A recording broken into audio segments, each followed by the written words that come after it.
ఇప్పుడే country delight యాప్ని download చేసుకోండి. Download the country delight app now. Telugu Desam party అధ్యక్షులు ముఖ్యమంత్రి నారా చంద్రబాబు నాయుడు గారు మంగళగిరిలో టీడీపీ ఆఫీసులో ఆ పార్టీ విస్తృత స్థాయి సమావేశం నిర్వహించారు. ఈ సమావేశానికి కొంతమంది ఎమ్మెల్యేలు రాలేదు, కొంతమంది ముఖ్య నాయకులు పార్టీకి సంబంధించి కీలక బాధ్యతలో ఉన్నారు. ఈ సమావేశానికి డుమ్మా కొట్టారు. టోటల్గా 56 మంది వరకు రాలేదు. ఈ విషయానికి సంబంధించి చంద్రబాబు నాయుడు గారు చాలా సీరియస్ అయ్యారు. సీరియస్గా హెచ్చరికలు జారీ చేశారు. మీరు విస్తృత స్థాయి సమావేశానికి పార్టీ మీటింగ్కే రావటం లేదు, ఇంకా మీరు ప్రజలతో ఏం మమేకం అవుతారు, ఇంకా మీరు ప్రజల దగ్గరికి ఏం వెళ్తారు, ఎవరెవరు రాలేదు, అసలు ఎక్కడున్నారు, ఏంటి డీటెయిల్స్ కనుక్కుంటే కొంతమంది విదేశాల్లో టూర్లు వేస్తూ ఉన్నారు, ఎంజాయ్ చేస్తూ ఉన్నారు విదేశాల్లో. ఇంకొంతమంది దైవ దర్శనాలకు అని చెప్పి వెళ్ళారు, ఇంకొంతమంది ఎక్కడికి వెళ్ళారో కూడా తెలియదు, కనీసం ఇన్ఫర్మేషన్ లేదు. సో 56 మందికి సంబంధించి ఇలాంటి ఒక కీలకమైనటువంటి మీటింగ్కు రాకపోవటం పట్ల తీవ్ర అసంతృప్తి వ్యక్తం చేశారు, అసహనం వ్యక్తం చేశారు చంద్రబాబు నాయుడు గారు. ఇది ఇంకోసారి రిపీట్ అయితే కనుక డెఫినెట్గా చర్యలు తీసుకునేటువంటి అవకాశం ఉంటుంది. అసలు ఏ ఎమ్మెల్యే నియోజకవర్గంలో ఎన్ని రోజులు ఉంటున్నాడు, ప్రజల దగ్గరికి అసలు వెళ్తున్నాడా లేదా, ప్రజలతో మమేకం అవుతున్నాడా లేదా, ప్రజల సమస్యల పట్ల అతను ఆ సమస్యలను తెలుసుకొని పరిష్కారం దిశగా ప్రయత్నాలు చేస్తున్నాడా లేదా, ఇవన్నీ కూడా నేను క్లియర్ కట్గా రిపోర్ట్స్ తెప్పించుకుంటున్నాను. మీ అందరి జాతకం నా దగ్గర ఉంది, మీరు సరిగ్గా పార్టీ సమావేశాలకే రావటం లేదు, ఇది మంచి పద్ధతి కాదు.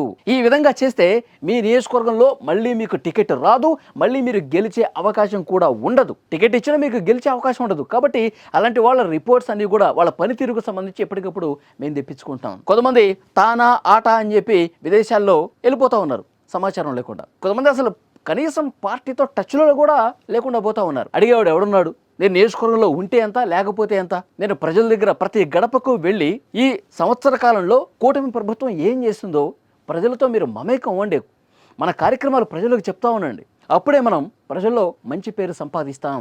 లేదంటే కనుక వచ్చే ఎన్నికలకు సంబంధించి పూర్తిగా మనం ఇబ్బందులు ఎదుర్కొనే అవకాశం ఉంది. మనం కష్టపడుతున్నాం, ప్రజలకు మంచి చేస్తూ ఉన్నాం, అనేక పథకాలు తీసుకొస్తా ఉన్నాం, అభివృద్ధి చేస్తూ ఉన్నాం. ఇవన్నీ ప్రజలకు చెప్తేనే కదా, అవి వింటేనే కదా మళ్ళీ మనకు ఓటు వేసేది.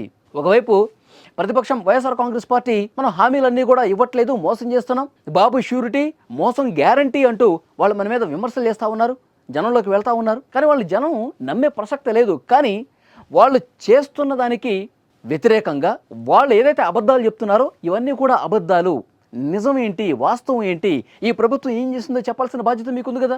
మీరు నియోజకవర్గంలో తిరగకపోతే, ప్రజలతో కలవకపోతే ఎట్లా వర్కౌట్ అవుతుంది? చాలా సీరియస్ అంటే సీరియస్గా వార్నింగ్ ఇచ్చినటువంటి పరిస్థితి. చాలామంది ఎమ్మెల్యేలు ఇప్పుడు వణుకు స్టార్ట్ అయింది. ఎందుకంటే ఆయన చంద్రబాబు నాయుడు గారు ఒక రిపోర్ట్ తెప్పించుకుంటా ఉన్నారు. ఈ ఏడాది కాలంలో ఏ ఎమ్మెల్యేకి ఎన్ని మార్కులు, ఏ ఎమ్మెల్యే ఎన్ని రోజులు ప్రజలతో ఉన్నాడు, ఏ ఎమ్మెల్యే ఎన్ని రోజులు పార్టీ మీటింగ్స్కు అటెండ్ అయ్యారు, ఇవన్నీ కూడా గతంలో ప్రభుత్వంలా, గతంలో ముఖ్యమంత్రిలా చంద్రబాబు నాయుడు గారు వ్యవహరించట్లా. ఎందుకంటే గతంలో ఇష్టం వచ్చినట్టుగా ప్రతిపక్షాలను తిట్టిన నడిచేది, ఇష్టం వచ్చినట్టుగా బూతులు తిట్టిన నడిచేది, ఇష్టం వచ్చినట్టుగా వాళ్ళ నియోజకవర్గంలో లేకుండా ఎంజాయ్ చేసిన నడిచేది. జగన్మోహన్ రెడ్డి గారు ఏం పట్టించుకునేవాడు కాదు. కానీ ఇప్పుడు అట్లా లేదు. చంద్రబాబు నాయుడు గారు చాలా స్ట్రిక్ట్గా గడప గడపకు వెళ్ళాలి, ప్రజల్ని కలవాలి, ప్రజల సమస్యలు వినాలి, లేదంటే కనుక మిమ్మల్ని బేషరతుగా పార్టీ నుంచి దూరం పెట్టే అవకాశం ఉంటుంది, మీకు టికెట్ కూడా ఇచ్చే పరిస్థితి లేదు, జాగ్రత్త, ఒళ్ళు దగ్గర పెట్టుకుని ప్రజలతో కలిసి పనిచేయండి అంటూ హెచ్చరిక జారీ చేసిన పరిస్థితుంది. గతంలో ఎప్పుడు కూడా ఈ విధంగా పెట్టలా. ఎందుకంటే కొంతమంది మీటింగ్ ఇట్లా వచ్చినట్టే వచ్చి రిజిస్టర్లో సిగ్నేచర్ పెట్టి వెళ్ళిపోతా ఉన్నారట కొంతమంది నాయకులు. ఇది కూడా ఆయన దృష్టికి వచ్చింది.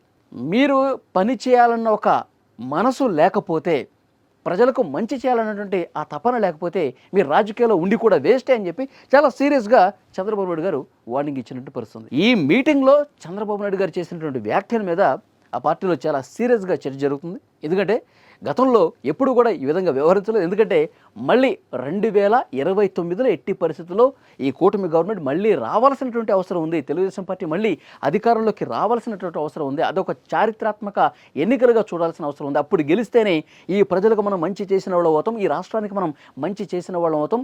దానికి తగ్గట్టుగా కష్టపడి పని చేయాలి. సంవత్సరాల పాటు మనం ఎంజాయ్ చేసేసి చివరి సంవత్సరంలో ప్రజల్లో ఉంటే మనం గెలిచేస్తాములే అనుకోవటానికి లేదు. ప్రజలు ప్రతి ఒక్కరిని గమనిస్తూ ఉన్నారు, ప్రతి కార్యక్రమాన్ని గమనిస్తూ ఉన్నారు, ప్రతి పథకాన్ని కూడా నిశ్చితంగా పరిశీలిస్తూ ఉన్నారు. సో ఏ తప్పు చేసినా సరే, అది చిన్నదైనా సరే పెద్దదైనా సరే, ప్రజల్లో మనం చులకనవ్వటం ఖాయం. చాలా జాగ్రత్తగా మనం ప్రజల్లో ఉంటూ పనిచేసుకుంటేనే మళ్ళీ మనం ఎన్నికల్లో గెలవగలుగుతామని చెప్పి చాలా సీరియస్గా వార్నింగ్ ఇచ్చినటువంటి పరిస్థితి ఉంది. చూద్దాం ఎమ్మెల్యేలు తమ తీరు మార్చుకుంటారో లేదో.